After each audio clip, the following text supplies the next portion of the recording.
चलिए, तो कहाँ है आप लोग? देखिए ध्यान दीजिए आप लोग, हम बताए थे पिछले क्लास में कि जो अब प्रोनाउन है, प्रोनाउन के 10 टाइप थे, मतलब 10 काइंड्स थे, जिसमें से हम लोगों ने 5 जो है टाइप कर लिए थे। आप अगर पिछले वाले पहले वाले वीडियो नहीं देखे हैं तो आप लोग पहले वाले वीडियो जाकर देखिए, जिसमें आप हम लोग जो है वो 5 टाइप पढ़े थे। प्रोनाउन जो है उनके टाइप 5 टाइप पढ़े थे, उनकी मीनिंग भी पढ़े थे। आगे जो हम लोग पढ़ने वाले हैं वो है प्रोनाउन के 5 टाइप के बाद, ठीक है। तो आप लोग देखिए यहाँ पे कि डेमोस्ट्रेटिव प्रोनाउन क्या होता है। डेमोस्ट्रेटिव प्रोनाउन यानी होता है निश्चयवाचक सर्वनाम। अब सर निश्चयवाचक सर्वनाम क्या है, तो ध्यान रखना है कि ये जो है वो क्या करता है, तो पहला number the pronoun is used to point out. ध्यान से देखिएगा आप लोग, the pronoun used to point out the object और objects to which it refers is called demonstrative pronoun. यानी सर जिस प्रोनाउन का प्रयोग वस्तु या व्यक्तियों को सूचित करने के लिए किया जाता है उसको हम लोग क्या बोलते हैं, डेमोस्ट्रेटिव प्रोनाउन बोलते हैं, ठीक है। अब सर इसको हम लोग जो है ध्यान रखिएगा कि ऐसा भी बोल सकते हैं जो किसी नाउन को डिफिनिट का बोलता है कि ये नाउन है, ठीक है, मतलब निश्चितता और अनिश्चितता को बतलाता है, उसको भी हम लोग डिफिनिट प्रोनाउन के रूप में या फिर उसके अलावा डेमोस्ट्रेटिव प्रोनाउन बोल सकते हैं। जैसे दिस इज हुआ, यह एक लड़का है, ये बता रहा है कौन, दिस बता रहा है ना, दैट यानी वह लड़की है, मतलब क्या, दैट क्या बता रहा है कि वो निश्चित है कि वह लड़की है। जब अगर मान लीजिए कि किसी भी व्यक्ति या वस्तु को निर्देशित करेगा तो बताएंगे क्या चीज, ये डेमोस्ट्रेटिव प्रोनाउन है। अब सर डेमोस्ट्रेटिव प्रोनाउन में दिस दैट वर्ड आया जो है, वो दिस दैट वर्ड का मतलब क्या होता है, दिस यानी क्या होता है, दैट यानी वह होता है। दिस से जब कोई वस्तु आपके नजदीक होता है तब दिस का प्रयोग करते हैं, जो आप क्लास 1 में पढ़े होंगे। और दैट का प्रयोग जब कभी वस्तु आपसे दूर है तब हम लोग बोल सकते हैं कि दैट इज मार्कर या that is table, that is जो है फैन, ऐसे बोल सकते हैं। चलिए आगे बढ़ते हैं हम लोग। तो उपयुक्त वाक्यों में this that and these those ये क्या है, डेमोस्ट्रेटिव प्रोनाउन है। मुख्य रूप से ध्यान रखना है कि दिस दैट दीज दोज ये क्या है, डेमोस्ट्रेटिव प्रोनाउन है, जो नाउन को डिफिनिट बनाने का काम करता है। चलिए आगे बढ़ते हैं हम लोग। तो नोट में लिखना है कि जब दिस दैट और दीज दोज इत्यादि के ठीक बाद कोई नाउन, ठीक बाद कोई नाउन प्रयुक्त रहता है तब उसे डेमोस्ट्रेटिव प्रोनाउन बोला जाता है। लेकिन अब यहाँ लिखना है कि इसके बाद क्या लगा हुआ है, ये सब लग जाएगा नाउन इसके बाद, तो आपका क्या हो जाएगा, ये बन जाएगा आपका डेमोस्ट्रेटिव एडजेक्टिव, जिसके बारे में हम लोगों को आगे पढ़ना है। जैसे कि आप समझते हैं कि दिस बुक इज माइन। अब दिस दैट के बाद सर क्या लगा है, अब तो बोल रहे हैं तो इसके बाद कुछ नहीं होगा, लेकिन दिस दैट के बाद देखिए ये लग गया आपका नाउन ना, ये क्या हो जाएगा, नाउन के पहले लगा हुआ है ना, तो एडजेक्टिव ग्रुप में काम करने लगेगा। ये कोई नया बात नहीं, ठीक है। चलिए आगे हम लोग पढ़ेंगे इसके बारे में, एडजेक्टिव के अंतर्गत इसको बार-बार पढ़ना है, ठीक है। चलिए आगे बात करते हैं हम लोग। तो इसका जो नेक्स्ट टाइप है वो क्या है, उससे पहले इसके कुछ एग्जांपल को समझाया गया है कि दिस इज माय बुक। ये दिस यहाँ पे क्या है, डेमोस्ट्रेटिव जो है वो नाउन है, और यही दिस के बाद अगर कोई नाउन रहता है ये क्या बन गया सर, ये बन गया डेमोस्ट्रेटिव एडजेक्टिव, ठीक है। ये बात आपको ध्यान रखना है। आगे चलिए बढ़ते हैं। आगे आपका इंडेफिनिट प्रोनाउन। सर आप बता रहे थे डेमोस्ट्रेटिव को डिफिनिट बोल सकते हैं, ठीक है, क्योंकि किसी भी नाउन की वो निश्चितता को बतलाता था ना, ठीक है। चलिए आगे बात करते हैं हम लोग इंडेफिनिट में। और an indefinite pronoun refer to person things in general way and does not refer to any person और थिंग इन पर्टिकुलर। देखिए सिंपल समझिए कि जिस प्रोनाउन से किसी निश्चित व्यक्ति या वस्तु का बोध नहीं होता है, मतलब बात वही ने बोला गया, डिफिनिट और इंडेफिनिट, ठीक ना। तो इंडेफिनिट प्रोनाउन बोल सकते हैं हम। इंडेफिनिट प्रोनाउन किसको बोलेंगे, जिससे किसी व्यक्ति वस्तु का क्या बोल रहा है कि वो उसका बोध नहीं होता हो, ठीक है। जैसे एग्जांपल समझिए, यहां पर में क्या है, somebody, anybody, some, all, none, many, one, nothing, any, ये सब क्या है, someone, ये सब इंडेफिनिट प्रोनाउन को इसको इंडेफिनिट प्रोनाउन बोलते हैं। somebody has stolen my pen, किसी ने मेरी कलम चुरा ली, पता है क्या, नहीं पता है कौन किसने चुराया, ठीक है। तो यहाँ पे क्या हो जाएगा, ये somebody क्या हो जाएगा, इंडेफिनिट, anybody, ठीक ना, बॉडी लग गया है समझ आइए, वन लग गया है समझ आइए। चलिए आगे बात करते हैं हम लोग। जैसे कुछ एग्जांपल दिया गया है, उपयुक्त वाक्यों में somebody ये सब जो है वो क्या है, इंडेफिनिट प्रोनाउन। आगे बढ़िए हम लोग। चलिए नोट में आगे जाए, नोट में क्या लिखा हुआ है पढ़ लेते हैं एक बार, कि जब some, all, many and one, any इत्यादि के ठीक बाद अगर नाउन रहता है तो क्या सर आप एडजेक्टिव वाला बात बता रहे हैं, जो हम लोग पढ़ना ही है, आप वही बोलिएगा फिर से। चलिए तो एडजेक्टिव के उसके बारे में हम लोग चर्चा करेंगे आगे। वो इसके बाद अगर मान लीजिए किसी भी ये सब वर्ड के बाद अगर आगे नाम लग जाए तो वो एडजेक्टिव रहता है। ठीक है, चलिए आगे बढ़ते हैं हम लोग। तो आगे सर क्या बात करने वाले हैं आप, तो डिस्ट्रीब्यूटिव प्रोनाउन क्या होता है? The pronoun which refers to person or things taken one at a time is called as distributive pronoun। Sir Hindi में क्या बोलिएगा इसको?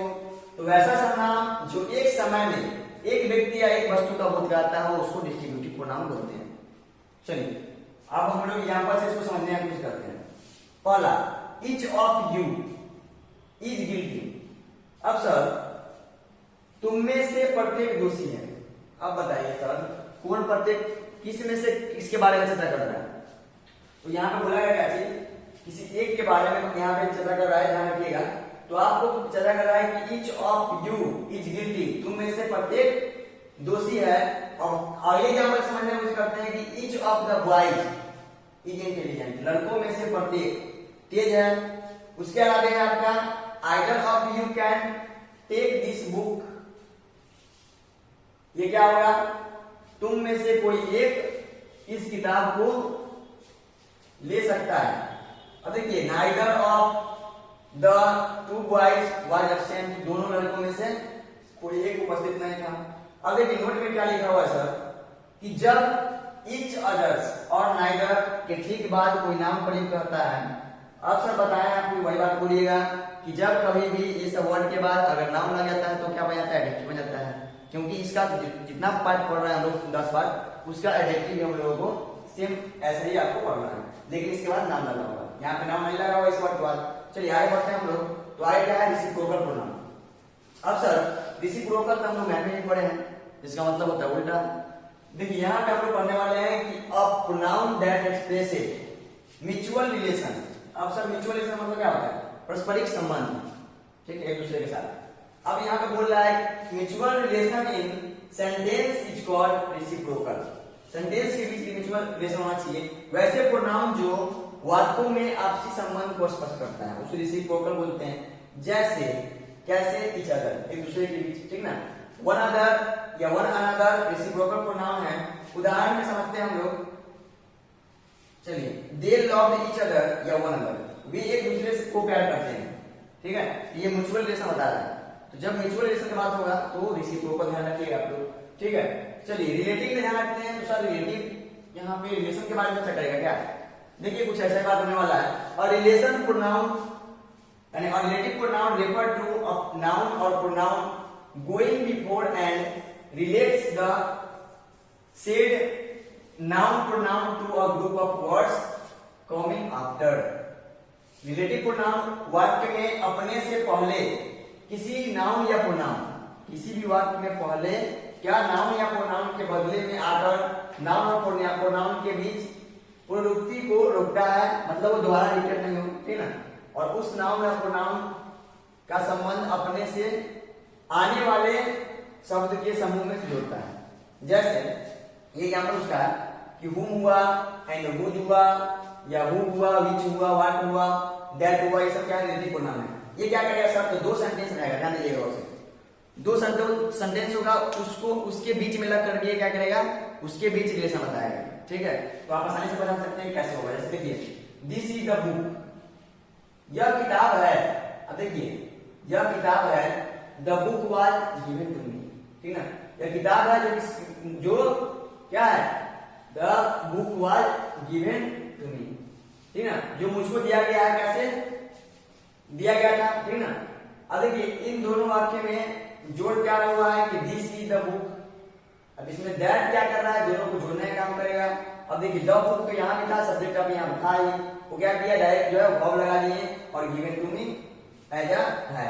अब यहाँ देखिए दैट एक रिलेटिव प्रोनाउन है क्योंकि ये दो सेंटेंस को जोड़ने का काम कर रहे हैं, ठीक है। तो अब ध्यान रखिए दो सेंटेंस में जुड़ता है। और जैसे एग्जांपल में क्या था, तो हु था, व्हाट था एंड व्हेन था, ये सब चीज वर्ड ध्यान रखिएगा रिलेटिव के अंतर्गत कौन सा वर्ड है।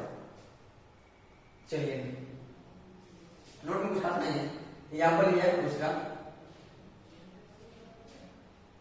चलिए आते हैं इंट्रोगेटिव में लास्ट, ठीक है। तो इंट्रोगेटिव हम लोग अच्छे समझेंगे कि इंट्रोगेटिव प्रोनाउन क्या है। इंट्रोगेटिव प्रोनाउन हम लोग उसको बोलते हैं, interrogative pronoun is that pronoun which ask any question, जो क्वेश्चन पूछता है। जैसे सर आप बताएं कि इंट्रोगेटिव जब सब्जेक्ट पढ़े तो उसमें भी तो interrogative pronoun the pronoun used for asking a question, बात वही है। चलिए asking a question is called an interrogative pronoun. जिस प्रोनाउन का प्रयोग प्रश्न करने या पूछने के लिए होता है वो कहलाता है इंट्रोगेटिव प्रोनाउन। जैसे सर अब बात कर रहे हैं हम लोग, तो देखिएगा कि WH यानी what question, what, which and why, when, how, ठीक ना, या हु, whom, whose इत्यादि जो है ये क्या है, इंट्रोगेटिव प्रोनाउन है। जैसे हु आर यू, क्वेश्चन पूछा है ना, ask any question, what is your name, how are you, where do you live, ये सब क्या है, क्वेश्चन का काम कर रहा है। यहाँ पे हु, whom, whose, which, ये सब क्या है, रिलेटिव प्रोनाउन के एग्जांपल है। तो आई होप ये सारे बात आपको समझ में आ गया, ठीक है। तो हम लोग इसके जस्ट बाद जो है वो एडजेक्टिव पढ़ने वाले हैं। तो अगर आप लोग पीछे वाले वीडियो, इससे बस पीछे हम लोग इसके काइंड्स पढ़े थे, और उससे पहले कि आप लोग अगर बोर्ड की तैयारी और बेटर ढंग से करना चाहते हैं तो मेरे चैनल को लाइक सब्सक्राइब अवश्य करें। धन्यवाद।